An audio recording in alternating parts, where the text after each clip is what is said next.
Coming up on Dr. Kiki's Science Hour, we're talking about why humans are the way that we are with theoretical neurobiologist Mark Changizi. That's up next on Dr. Kiki's Science Hour.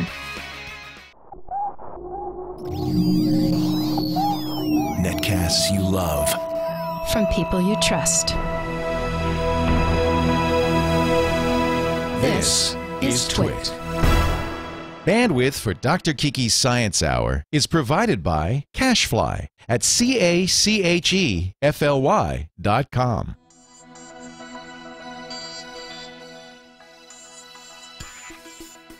This is Dr. Kiki's Science Hour with me, Dr. Kiki, episode number 96, recorded on Thursday, May 19th, 2011. Theoretically Thinking. This episode of Dr. Kiki's Science Hour is brought to you by Netflix. Watch thousands of TV episodes and movies streamed to your PC or Mac or TV instantly. Plus, get DVDs by mail in about one business day. For your free 30-day trial, go to netflix.com/twit.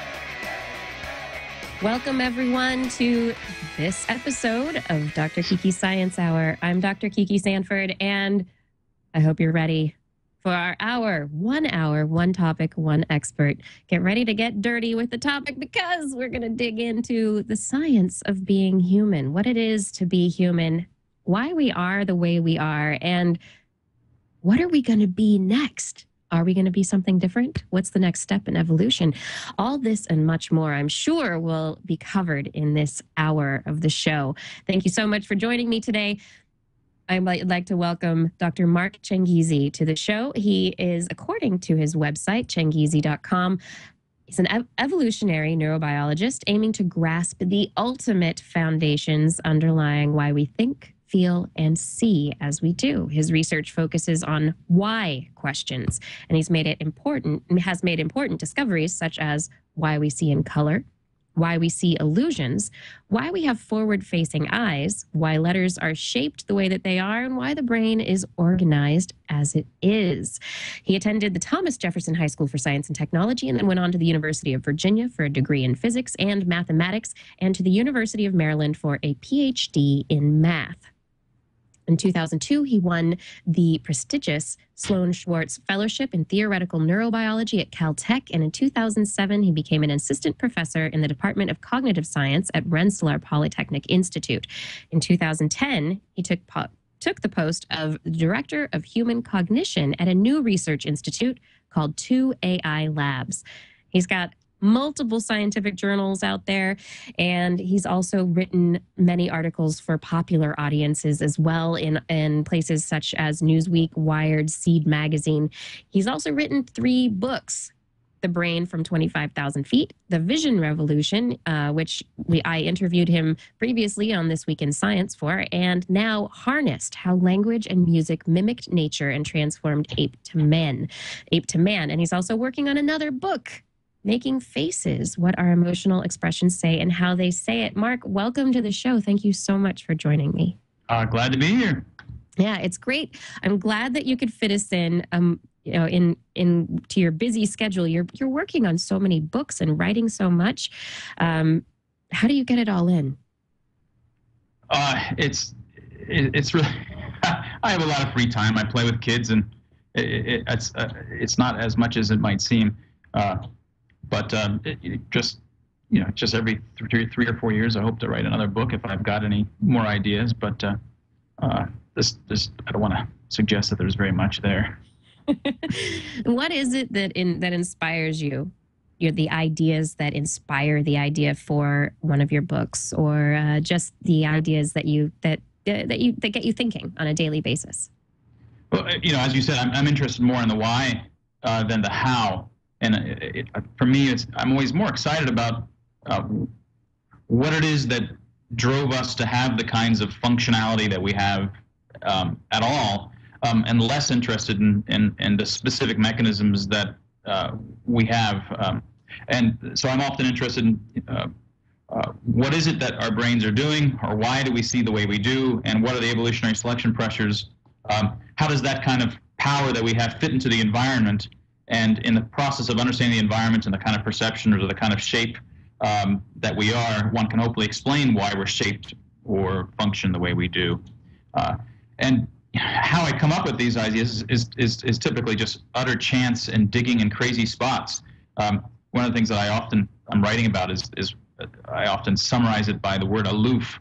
And I have another book in the long-range future that I've written many pieces for called Aloof, How Not Giving a Damn Maximizes Your Creativity. And it's nice. And there's really no, when you have graduate students, undergraduates, it's easy to teach them how to analyze data. It's easy to teach them how to figure out whether your data fits some hypothesis versus some other hypothesis. But where do you get the big hypotheses in the first place?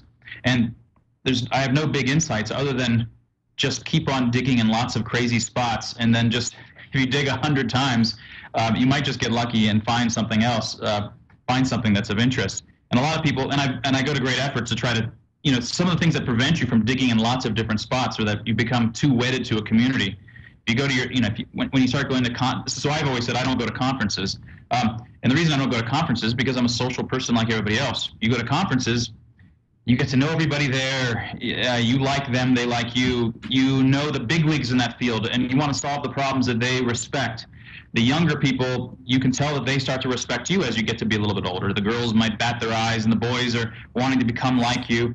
And all of these things affect you as a person. You want to be part of that community and become respected in that community. And soon, problems outside of that conference community, you'll make fun of those problems. Oh, those are silly problems that other community does. That's just stupid. And so you won't feel free to move to these other areas. And you won't even realize that you've constrained yourself, because it feels like the full universe to you. Your whole social and intellectual space has just like people draw maps of New York City, and it encompasses all of the earth, and then on the extremities of New York City, they show the rest of the earth. That's what happens intellectually to you if you become too wedded to your community. All of the space of your mind is filled by that community's thoughts, and the rest of the universe is tiny. So that's just one of many kinds of steps that I've tried to prevent myself from becoming too attached to anything, so to allow myself to have the freedom to cut new theoretical ideas, which are really hard if you're constrained in that way. Do you find that you're inspired a lot by just conversations that you might have with somebody, at a bar, or with one of your friends over dinner, or even with one of your kids? Well, yeah, sometimes it's hard on retrospect to always figure out where the idea came from and who you stole it from. Right. Where did that idea come from? You want to forget those cases where you stole it so you can have plausible deniability. What more recently, my daughter had got me. She kept asking me, "Why do we cry, Daddy, when we're sad? That is, why do tears physically fall out of our eyes?" And I had no real answer for her. We went through and I've written a piece, sort of 8 really, really bad ideas for why water comes out of our eyes when we tear, that kind of piece. And she had an interesting idea. And it was that when water falls on your face, you yourself, the crier, can feel your emotions potentially better. So maybe it provides a sense, a first-person sense or feedback as to how much you've cried. The more you cry, the wetter your face feels. That when water is evaporating off you, it's really a sensitive feeling that you have. I don't know if I actually believe it, but it was a genuinely new way of thinking about, I thought, the problem, rather than it being typically, imagine the tears on your face are somehow attracting or signaling to the others around you, but the idea that it was a feedback for yourself. And in fact, that idea motivated other related ideas for the suite of facial expressions that we have and why our face is shaped the way it is. And so this is the book that's on the horizon after this book Harness that's coming up about music and speech, called Making Faces, or tentatively titled Making Faces. And you can't make faces and expressions if you can't have the same kind of visual feedback that you have when you reach, when you reach out to the world. All the complicated tasks that you do, whether it's moving or reaching, you get visual motor feedback. You get visual feedback about what you're doing. Now, when you're walking, you can't see your body walking, but you get the optic flow changes. One of the only things that you do that's really complicated motor behavior where you can't see it is your tongue. But your tongue is sitting inside a whole, like a pouch of skin, all of the, all of the other sensory things in your mouth. It always knows where it is, even without being able to see it. Now, your facial expressions, the trick with building a face is putting eyes on a face that is expressing, such that the eyes can not only see out in the world, but see the very face that's expressing, such that each distinct expression that you're giving has unique visual aspects within your visual field. So you need to be able to see your own face. In fact, right now, in order to talk to you, I have on my screen, on the Skype screen, visual feedback of me, right? Yep. And so I need that. Otherwise, I'd end up off screen really soon because I just wouldn't know where the camera is. You need that as well to get the fine-grained, 1,000 different kinds of smiles that we can give. How do you do that, though, when you can't walk around with a screen or a mirror, but the only way you can do that is put eyes in the very screen itself. And so part of this next book is about how the face has designed itself to allow that kind of first-person feedback. And there's a whole half of a book that's sort of emanating from these thoughts that my daughter had gotten me onto. Yeah. That's really interesting. When I've recently had a child, and I was reading, different stuff about child development and what stimuli get kids doing things like smiling and making different facial expressions. And I actually came across some information suggesting that there is a stimulus that of sticking out the tongue. So if a little baby, sees somebody stick out their tongue, that stimulus will spark a whole world of exploring facial emotions, because that child will start learning about sticking their tongue out, and that from there it'll lead to a smile, it'll lead to all sorts of things. And so that there's this necessary stimulus of sticking the tongue out to actually get kids making faces. Yeah, that would be. It's kind of strange that there would be a releaser. You have to be making fun of your child by sticking your tongue out in order to get them developmentally on track. That's the kind of thing you like to see.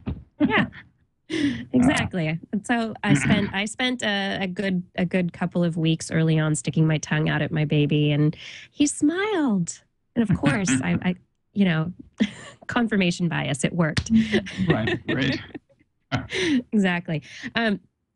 So let's talk a little bit about your more recent book, Harnessed. And I was taking a look at your seed article that is really fascinating, and it has a lot to do with the ideas that you're bringing up in Harnessed as well. Your seed article in Seed Magazine is kind of about humans version 3.0. And it feels to me like a lot of what you talk about in this is kind of it's different from what futurists like Ray Kurzweil and other technologists, the way that they see human evolution going. So how are humans evolving, and what are the things that are going to get us there? It seems like you're taking a different attack on it. Right. Yeah. It actually motivated I'm making my first attempt at fiction actually now. It's something along. It's motivated as a kind of anti-sci-fi, futuristic kind of fiction story, but it's not the kind of thing that most people think that's going to happen. So the standard sci-fi futuristic involves radical changes to us and radical ways of doing better than us in some sense. So on the one hand, there might be genetically engineered creatures who are far superior to us. Or you have brain implants that are enhancing doing much more than what our current brains are doing. Mm-hmm. Or you have artificial intelligence that you've actually built that's doing things better than what we're doing. Or you've built these, like the Blue Brain project is big in the news in the last couple of days again. And here you're hoping to train up a brain. It may not be artificial intelligence per se, but it's you're mimicking the brain and trying to. So it's always about going beyond the human capacity. And the way that I think that's all wrong. And the way to think about the brain and where we're going is like magic. That is the way that magic is treated in fantasy. So in fantasy movies, the fantasy genre, you have magic. And there's only a small, finite resource of magic that exists for whatever reason. This is just the way it always works. And the only way to defeat magic is typically by other magic. You might be able to shoot bullets at the wizard for a while, but ultimately it's going to be someone else who's tapping in or harnessing that magic in potentially new ways to defeat the other bad wizard. And you want to cherish that magic, and they always do. They hide it in some back room of some fancy cathedral where it's kept and it's sacred and studied and so forth.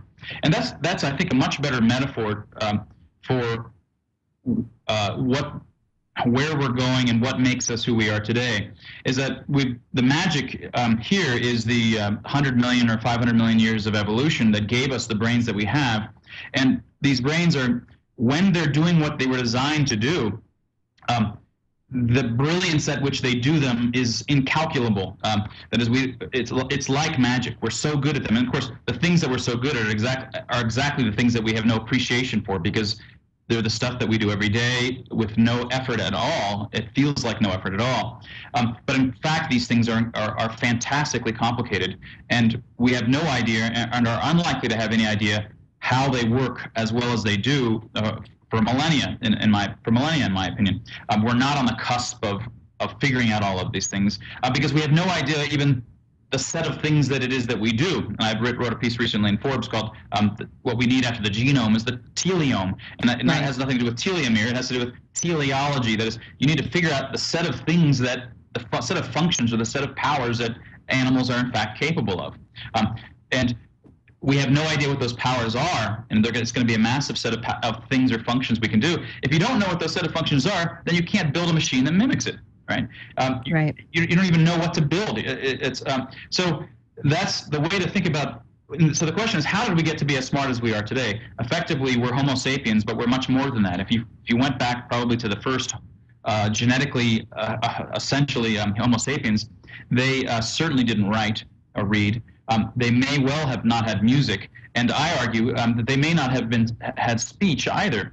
And that what makes us humans today genetically identical to them, but fundamentally a new kind of thing, having writing, speech, and music, and the other kinds of arts that we have, is a kind of evolution, but it's a cultural evolution, and it's one where culture itself, once we had enough socialness, we were a sufficiently social creature that was able to create stuff that could then evolve from generation to generation into new kinds of artifacts. We were able a new kind of blind watchmaker was born, and that's much faster than natural selection. So in this case, we know, for example, the story here starts off not evolutionarily, but it starts off, how is it that we can come to read as well as we do? We read so well that aliens that would look down upon us, not looking down upon us, sorry, looking at us from space, when they see how much we read, they would look probably down on us, because if they get here, they're much superior to us. Much advanced, yeah. They would, all day long we're reading much more than we're listening to, and so it would seem as if we're designed to read. Kids can read at a ridiculously early age with very little training. They're often reading before they're able to hang from the monkey bars or do great somersaults, and often they're reading before you're letting them pour milk into their own cereal, or that you trust them to pour milk into their own cereal. And of course, we know we didn't evolve to read because it was only invented several thousand years ago. And if you just go back 1 or 2 generations in your own family lineages, you'll find that probably 2 or 3 generations back, they weren't reading at all. So we know we didn't evolve to read, but yet we seem to have brains for reading. And the only way that probably can be the case is that reading has culturally evolved to fit us, not the other way around. The brains aren't shaped for reading. Reading shaped itself for the brain. This is part of the vision revolution, but it's the 4th chapter of vision revolution. And there's, how did we come to be readers? It's because the shapes of letters themselves over time, the shapes of words have shaped themselves to look like, words have come to look like objects out in the natural world, and letters in particular have come to look like sub-objects, the object parts, like these junctions. And in this way, it turned a visual object recognition system that's brilliant, that's magical in its power. I mean, it's the best metaphor to have. And turned it into a reading system. And so when you can harness the brain, when you can come up with new things that you want humans to do that we didn't evolve to do, and you can morph those things into things that we did evolve to do, that's when you hit the sweet spot of human capability. And suddenly you can make humans 1,000 times better at whatever they're doing. Suddenly they become utterly brilliant, like magic machines, able to do the stuff that it would be like the difference between us reading right now and us trying to read barcodes or something like, or listening to speech versus listening to fax machine sounds. And so that's the idea. The same story holds for, I'll skip over the actual story for speech and for music, just to stick within this human 3.0 in the long-term future. The idea is that culture has shaped these things good for our brains and hitting these sweet spots for our powers. That's how we got to be the humans we are today, which are already kind of like a singularity, as Kurzweil talks. We're already massively, incredibly different kinds of creatures than our genetically identical ancestors. And I see no reason to think that the fundamental, transformative, revolutionary changes that we'll undergo to be some human 3.0, we're human 2.0 now, some future human 3.0 that has utterly amazing new magical powers that we can hardly comprehend. But those magical powers won't be due to the fact that some human has engineered the genome better or understood the brain better and figured it all out. It'll just be taking these new powers that we need to do and converting them into powers that our ancient magical brains are able to carry out brilliantly. That's where I think the future is. Yeah, so culturally, there was the advancement of technology that allowed us, at first it was carving shapes into stone, that were these symbols that we used to read, and then we moved into the printing press. Now we have computers. Now we have the internet. Looking at where we are currently technologically and culturally. Social networking is a huge force. It's something that, we are social creatures naturally, so it's not outside our brain's ability to do, but people talk about it as if it's this entirely new trait of humankind. Is there anything that you see in what we're using currently and what we're doing currently technologically that would give you, some kind of insight into directions that we might be going with this human 3.0, like where the next big evolution might be happening? I'm kind of, this fiction book, of course, is in some sense puts the onus on me to come up with some fantasy story about where it's going. Yep. I can mention any actual attempt to do this, I think just sounds hokey. Even at the beginning of writing, if someone had made this kind of argument, writing, no one would have thought back then at the beginning. It was just being used by clerics or for accountants and things like this. And the idea that it would have been a fundamentally transformative human invention at the time, I think would have sounded crazy. So I think playing that kind of futuristic game and trying to be realistic about it just makes people look silly. It's one thing to look silly in fiction. It's another thing to do it outside of fiction. But I also wrote another Seed article. That gets at this. This is sort of touching upon Jaron Lanier's book. I'm having a mental block of. I'm not a part or something. I can't remember the terminology right now. And he's arguing, and I tend to agree with this aspect of that. Another part of this anti-sci-fi, or that it's magic that's going to take us to the understanding the magic of the ancient human brain. That's really still going to be the foundation of all of our future developments. Is that is in addition to so. Futurists will talk about not only the genome changing and AI and breaking through the brain and understanding about it, but the other one is that that the social networks like Twitter is going to suddenly become conscious, right?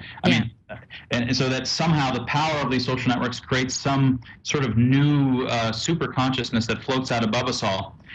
So this is I forgot to mention this earlier, and the counter argument. So this is a case not of how we're going to go for it, but how we're not going to go for it. I think it's yet another case, and much of the reason for this is because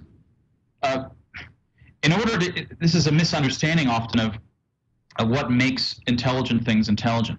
There's lots of things that are complex in the world. If I pour a little bit of milk into my coffee and I mix it up, then during those first few moments you get this massive complexity. But that doesn't mean it does anything. Doesn't mean that it's been selected to function and carry out stuff, do stuff. You only get function that does stuff when there's strong selection pressure of one kind. It can either be an actual designer, or it can be a learner, or it can be natural selection that's designing via the blind watchmaker mechanism, or it can be cultural selection. But there has to be selection. There has to be design.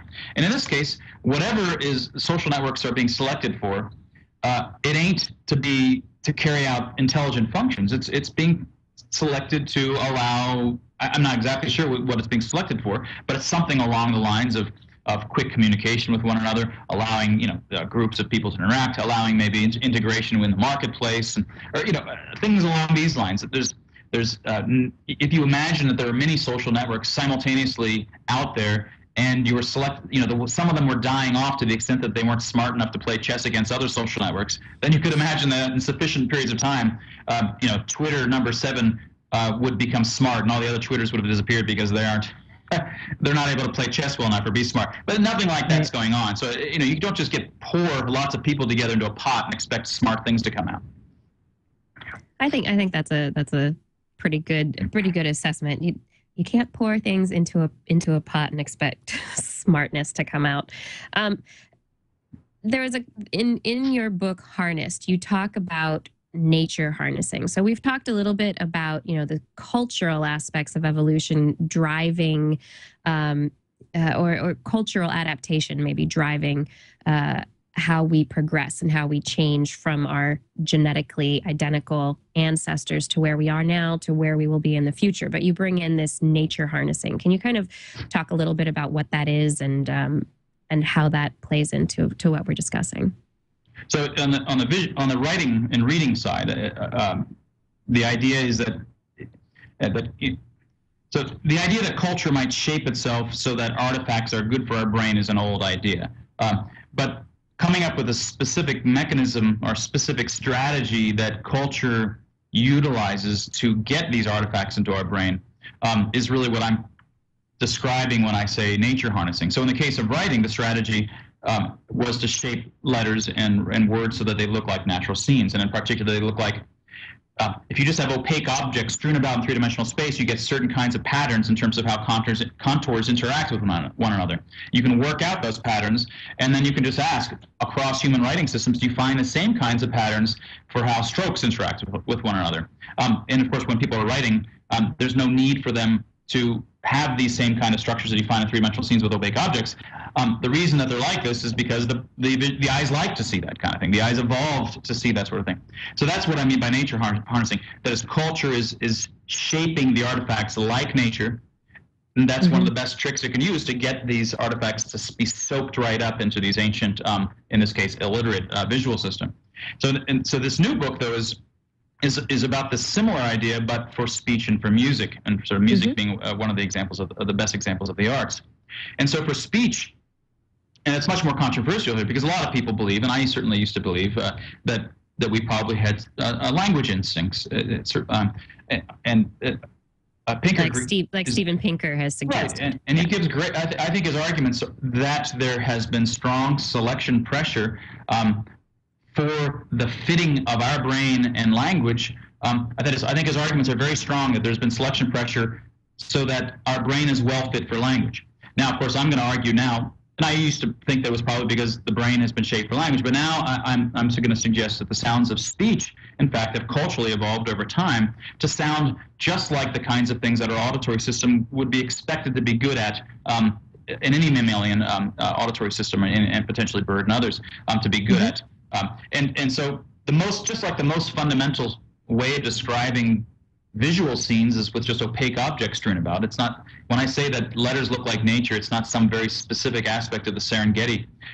For the auditory domain, the fundamental events that occur around us that our auditory system needs to sense, mostly, not entirely, but mostly consists of just solid objects. And they hit each other or they slide against one another. And whenever they hit or they slide against one another, the objects periodically vibrate. They ring. And so the very first observation that you can make about solid object physical events is that they're primarily composed of hits, slides, and rings. And when you start asking, what are the fundamental phonemes that you find across all humankind? Well, they come in those three kinds as well. They come in plosives, which sound like p, k, t. They sound like hits. In fact, they have the actual structure of what a hit sounds like.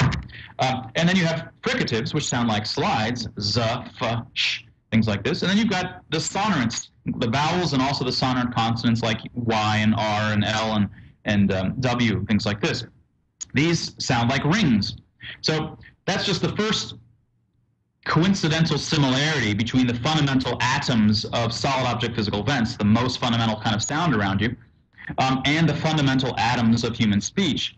And so what I do in the book is I say, let's start asking what other kinds of structures, or what's the grammar of what solid object physical events sound like. And you can start working out. You say, yeah, solid object physical events, they typically start with hits, but then there's always a hit in a ring or a slide in a ring, and that's the syllables. So you can start working out in case after case that these are the kinds of patterns that you expect amongst solid object physical events.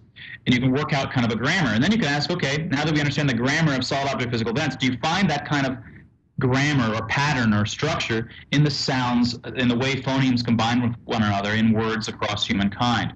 And so in our data sets from 18 widely diverse languages, we find that these kinds of structures that you find among solid object physical events are found in the structures of speech.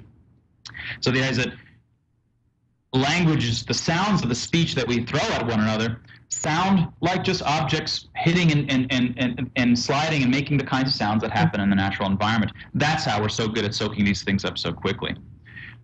That's the case for speech, but music is a different story.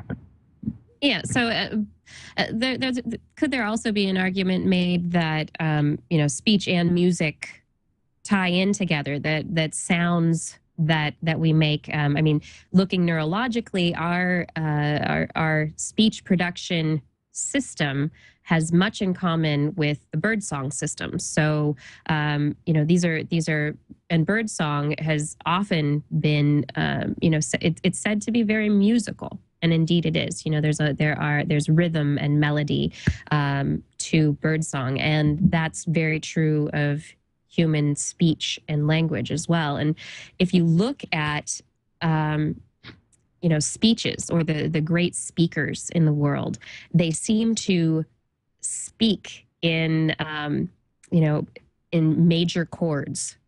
So they're the vocal tones that they use actually are melodic as well and they use melody and volume and power to be able to bring things to a peak in speeches and to get people to respond. Do you think about it in that way at all? No. Well, so I agree that there are certainly speakers who incorporate aspects of music in some of these kinds of speeches, but I would consider them distinct phenomena. I don't think that I've never been convinced that birdsong has any other than some really cursory similarities and a little bit of melodic aspects to it. There's very little similar to anything that we would call music. Very rarely do you find a kind of beat. Very rarely do you find them sticking to any of the notes that we would find in almost any musical system of ours. So from my point of view, speech and music are quite different. Each are harnessing different aspects of our brain. So what you don't find in speech, except in a highly, if you're giving a speech, you're doing a performance, it's possible that they're putting in poetry-like aspects to it and musical-like aspects. But in normal speech, there's no beat. In normal speech, you don't find the kinds of things that you find in music. It's an utterly different kinds of sets of things going on. And unlike speech, music is highly evocative. It's emotional. We'd like to listen to it all day long. And whenever I find things as a theorist that are highly evocative in the visual or the auditory arts, my suspicion is that it looks human in some way. So in the case, for example, in the visual domain, colors are long known to be highly evocative. People argue over the colors of everything.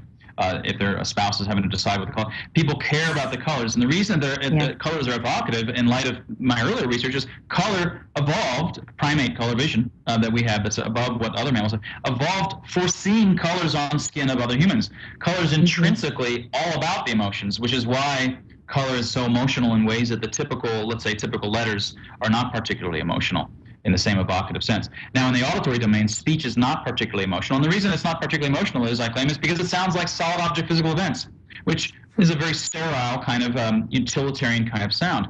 But there's another kind of sound that you can expect that all animals have special mechanisms to deal with, and it's the sounds of others of their own kind, the sounds of conspecifics, other humans in our case. Just as we have face recognition mechanisms, we have other human recognition mechanisms, but auditory ones, that we can hear what people are doing in our midst. And again, we're not conscious of most of this, but we're able to do it. People don't sneak up behind you. When someone suddenly appears behind you, or they suddenly stop when they were walking behind you, or all of these things trigger things in you, you know? So you have the capability of sensing the behavior of whether someone is angry or sad or happy on the basis of their gait. You can tell whether they're headed towards you or away from you, upstairs versus downstairs, how close they are. So you're able to, just from the auditory sense, track where they are in space around you and what behavior they're probably engaged in. And this is important because other humans are the most important thing to track. And my claim for music is that music has culturally evolved over time to essentially be a fictional story of a human moving in your midst. It's not the sound of solid object physical events. It's the sounds of humans moving around or moving about. And that's why it's so evocative, because a good musical storyteller, so to speak, is going to tell a story about a human moving in your midst that's somewhat evocative. Maybe the evocativeness can come both from the sadness of the gait itself, or it could be much richer through longer portions of, the way they're coming toward you and away from you or around you itself tends to intimate certain kinds of interactions that emote certain kinds of feelings. Exactly understanding the full set of these feelings from these complex things, I don't have that kind of understanding of it yet. But the trick of this research was, like the speech and like the writing research, was to work out what are the fundamental patterns or the grammar of what humans in fact sound like. They have particular beat and gait-like patterns, which are in the rhythmic side. There are pitch modulations that they make as they move around, and depending on how fast they turn, that is, the pitch modulations are Doppler related. Now, they're very small Doppler shifts relative to, let's say, cars and airplanes, but there's sense of, you can still detect them with your ear, and music would be an exaggeration of these kinds of things, just like Wile E.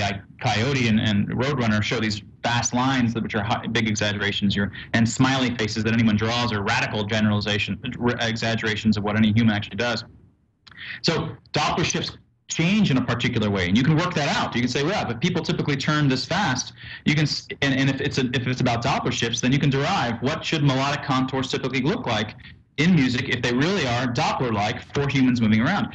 And as people get closer and farther from you, the loudness of them changes, and these interact. That is, the way that when people are close by, sometimes there are pitch modulations. That is, when the music is loud, and thus I'm claiming they're close by, there are sometimes expected consequences for how fast the pitches should be changing and which direction they should be changing. And all of this is in some sense working out the physics of movers in a two-dimensional world moving around you. I'm not really dealing with people going up and down. I'm presuming they're moving on a flat plane around you. So you work all that out, and in each case then you can ask, do you find this pattern in music? When you look across music, do you find this fundamental structure in music as well? So just to give you an example, there's if a slow car is coming toward you, no, if it's a fast car that's coming directly toward you and then past you, it goes, that is, when it's moving away, the Doppler pitch is low. When it's moving toward you, the Doppler pitch is high. And if it's doing a little dance or some kind of behavior around you, it would have a really high pitch and a really low pitch. Its melody, its movement melody will cover a big range, right? Now, if it's a really slow bike, though, or a really slow car, it'll be a much tighter melody, fitting in a smaller range. It's called a tessitura in music, that range of what the melody is. So, but now there's another side. There's one measure, theoretical measure in music of how fast the fictional mover is what the difference is, what the tessitura size is. When it's bigger, it means the mover is going faster, and when it's smaller, the mover is going more slowly in your midst. But another correlate of how fast the person is going is just their tempo, the number of beats or the number of footsteps per second. Faster tempo music is also faster music, faster movers. So it should be the case that faster tempo music better typically have bigger tessituras, right? Because it's a faster mover. It better be the case that faster music, greater tempo music, also has bigger tessituras, and it does. So this is just one of 40-something, more than 40 kinds of predictions on the basis of these kinds of physico-human gait regularities that you can work out. And in each case, you can then look across, and in this case, we're looking at a database of 10,000 classical. This is all from a deep study of classical themes, not because classical music is any more special, although, of course, I happen to love it, but it happens to be that there's a great database to get large numbers of melodic themes across classical music. It's just a database that you can't get really for non-Western music at this point. So in the future, hope is to get a much wider variety of data.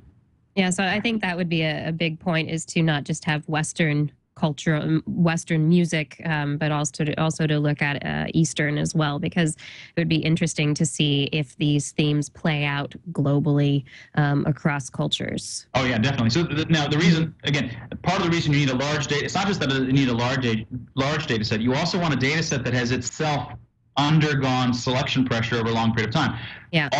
Pretty much all of those 10,000 classical themes are ones that people still listen to today. I mean, there's another 100,000 or a million classical themes that no one on the right mind listens to and were written by people that no one remember. So it's inherently gone under large selection pressure. It might be harder, you'd want to do that. That's why classical music has existed as an identifiable thing for such a long period of time, that you can really be sure that you're getting the evolved melodies, so to speak, rather than the much noisier set if you had pulled out all million of them from which those 10,000 had been pulled. So that's sort of the particular reason for focusing on that, as well as just that's where there was a lot of data. Yeah, it would also be really interesting to look at more, more recent music and see what is reflected in more recent music. That maybe has different themes, or more.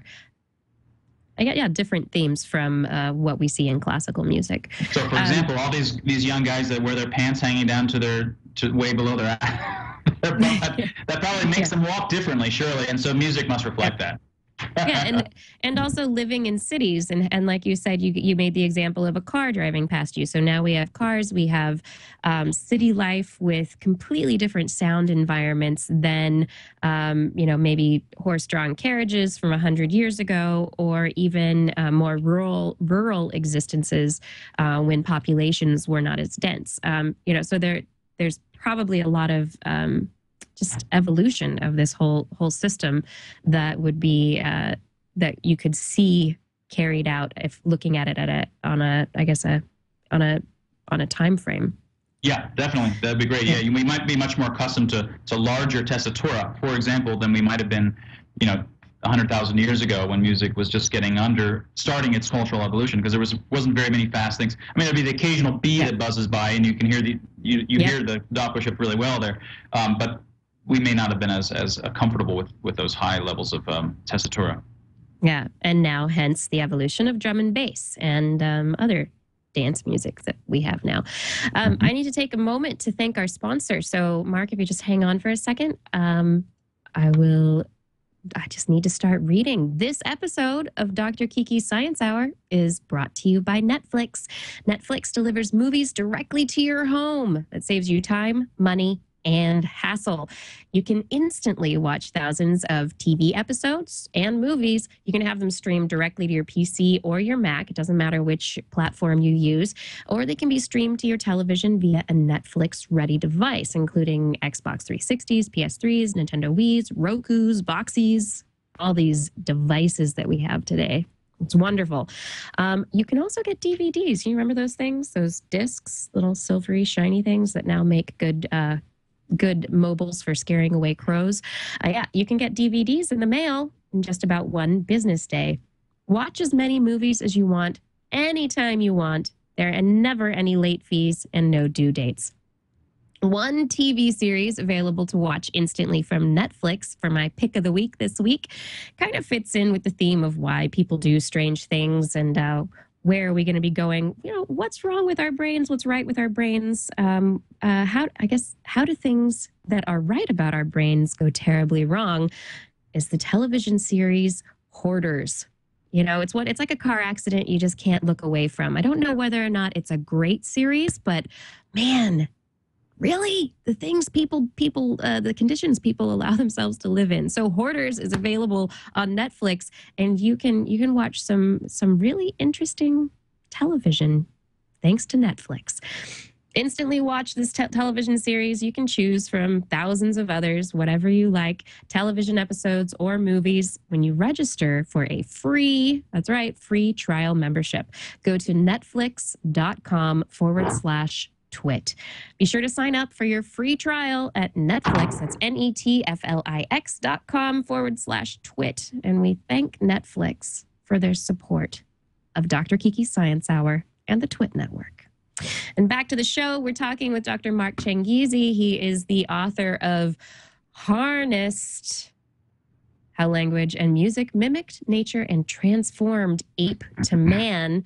He is an evolutionary neurobiologist, and we've been talking a bit about how about language and music and how the brain has allowed us to come up with these adaptations, these things that we take for granted. Now, we really do take, I mean, at this point in time, we really do take language, reading, music, all these things for granted. I mean, you walk out on the street these days, and just about everybody's got a pair of earbud headphones on, or if you're caring about the health of your ears, over-ear health headphones. Everyone's listening to their music. We have, so many ways to get this stimulation, to enjoy it. Do you think that that where we are with all of this overabundance of music and what we can hear and what we see, what we take for granted, that do you see our brains looking at it in any different ways? Somehow that that question didn't come out very well. There were like 73 commas in that question. Yeah, comma, which, therefore, nevertheless, yes. Sorry about that. I'm like thinking as I'm asking the question. Well, I mean, just as a general observation, of course, it does force one to, we're so used to music because we grow up with it that it's we should be reminded that it's very strange that there's some part of auditory space of all the possible sounds that could be created. There's some sweet spot, tiny little corner where all of music lies. You throw that at people, and then they just become addicted to it. They can literally listen to it all day if they could get away with it. No one wants to look at beautiful art all day in the same. I mean, the number of pieces of art that people buy or read prints of art that they put on their wall is, I'd say 1,000 times less than what they're willing to, in terms of voting. How do people vote in terms of their pocketbook? People spend thousands times more on music than they do on the visual arts. I mean, of course, they spend lots of money on television and movies, which are visual, but they're also auditory, right? I mean, there's very few things that you can point to that they're just going to stare at silent visual things. And that's just striking. And what else could it be? I talked a bit about some of the structure of human movement or human behavior in the sounds of music. But there's three. That's one of the hurdles that any theory of music has to jump over. But the other three that I point out in the book is that you need to explain why it's so evocative. And in this case, it's evocative because it sounds like people. So that's easy. You need to explain why people dance. Why would it be that not only do people want to listen to it all day long, but with the right kind of music, not all music, but why should there be a sub-brand of music that people can hardly stop themselves from moving to it? And the answer here is that it's not that surprising because there's lots of kinds of other human stimuli, whether facial expressions, gestures, and in this case we have whole body gestures and behaviors, but just heard with your ears rather than your eyes. So it's very common to have contagious behaviors. From yawns to all these other sorts of things. So the idea that the sounds of humans doing stuff could potentially affect you to do the same kind of stuff is not any longer surprising. And the first hurdle that I argue that it should satisfy is that we should be able to explain why you'd have a brain that's capable of processing these funny things called music. There's, again, infinitely many kinds of things you could throw at auditory sounds you could throw at us, most of which we don't have a brain to possibly comprehend. Fax machine sounds. It's an infinite space of stuff. The reason that we have a brain that can handle these things is because we have a brain that can handle the sounds of other humans moving in our midst, and this stuff hits that space. And not just humans, but also other organisms in that environment. So, are you listening for a predator or, something that might be attacking you in the jungle or the city that you live in today? Is it somebody that is going to be sneaking up on you? You mentioned the idea that we're very sensitive to these sounds, and that we can sense individuals coming up behind us. Somebody in the chat room asked the question of this. Was wondering, with this human recognition specialization, does this possibly explain why ghosts are always human? The human witnessing the ghost is erroneously recognizing the sound as being human. Well, that's right. Yeah, which would be, I presume, I'm not sure this is true, but when you look at clouds, we're probably more likely to see human faces than other animal faces. Although I certainly recall, I certainly think that's true. Typically, when people see things in Doritos too, it's typically looking like people. I guess it's disproportionate, looks like Jesus or Virgin Mary, I suppose, in that case. Right. Yeah. So, and this is actually why in our data we actually took data from what natural events and the sounds of natural events for speech, and we actually wanted to do it visually. So we're looking at videos, determining the kinds of events happening. We didn't want to do it with your ears because we were afraid that any kinds of events that people saw might be heard as speech, or the kinds of speech that we were afraid that it might be warped by the kinds of human sounds that people are used to. Now, I don't want to. Solid object physical event sounds and people moving sounds, I think are the lion's share of the kinds of. Mostly in the auditory world, those are the things that matter. So in a speech side, there are other kinds of things. There's bird songs, there's the sounds of wind, there's water sounds, and it's certainly possible that music sometimes taps into these. But as a theorist, my role is to find the smallest core of stuff that can explain the largest amount of otherwise I can't wrap my head around and make predictions. So solid object physical events accounts for, I don't know how to put a number on it, but probably 90% or 99% of all the important events around us, and humans moving around us is probably disproportionately more important than any other animal. But certainly we get very good at understanding what your dog is doing in your house. Often you're more conscious of what other animals are doing than you are of other humans, because I suspect we're less good at what other animals are doing, and it's more conscious, and so we're having to think about it more.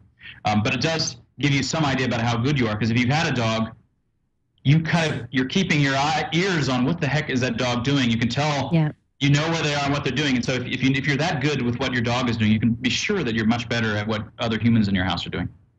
Exactly.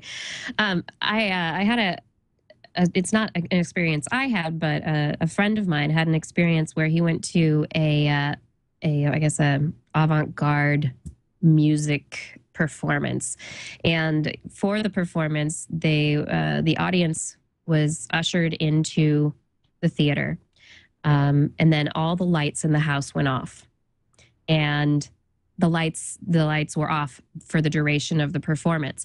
And he said during the performance he heard, the strings of violins being plucked. He heard what sounded like the drips or the drops of some kind of something onto drums. He heard all these sounds that melded together into this amazing symphony. And then the house lights came up and there was no orchestra. There was nobody there. And so it was this whole experiment of, what does your mind make up when you are in a situation and you expect something? And in that situation, he heard music. I mean, albeit it was, pretty avant-garde music, but that's what he says that he heard. Well, wait, so you mean he heard that because they were piping in music, weren't they? No, it was the sound. It was just the sounds of the theater. Oh, it was literally just white noise. There was just white noise there, you're saying, potentially. I mean, just the sounds of just the ambient white noise. Just the ambient environment. Yeah. Other people in the audience. Like there was no orchestra. There was no projected sound. And it was, and he said that he heard what he thought was an orchestra, and there was nobody there. Interesting. Well, there's these, if you just throw up random white noise and you ask people what they see, and you do this thousands and thousands of times, you can often, how does this procedure work? You can often get some kind of generic picture of what people, roughly speaking, it's like the average tendency for the face that people would see in clouds. So if you just do this thousands and thousands of times, you can sort of, you can get a good impression of what people are likely in fast presented white noise are of the right kind, likely to see faces in there. Yeah, so this is interesting. Just in the app, I find it a little hard to believe. Like, it does sound implausible, doesn't it? It seems like there had to be something else they set up that if you had a lot of white noise, it would help.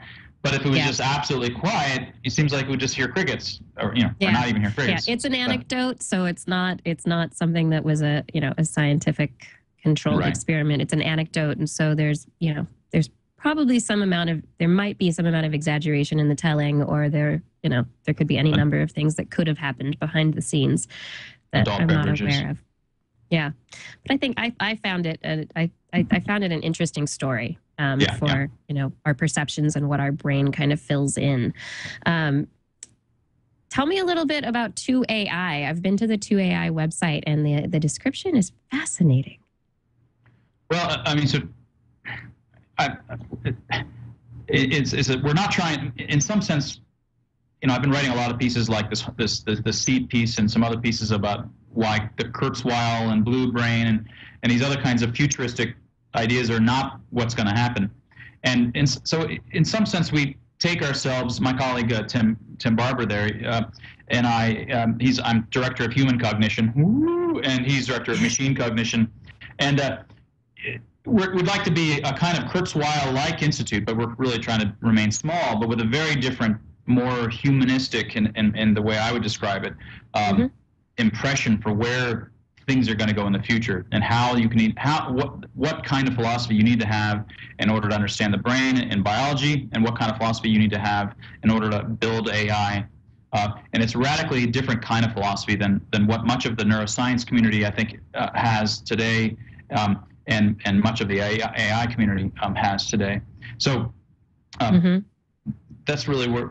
Otherwise, I'm still doing the same kind of research that I was doing, and my colleagues doing a little more on the AI side. I come out of computer science, math background too, but I tend to be more on the kinds of things we're talking about is what I still tend to focus on. But we'll see. It's a bit of an experiment starting this institute.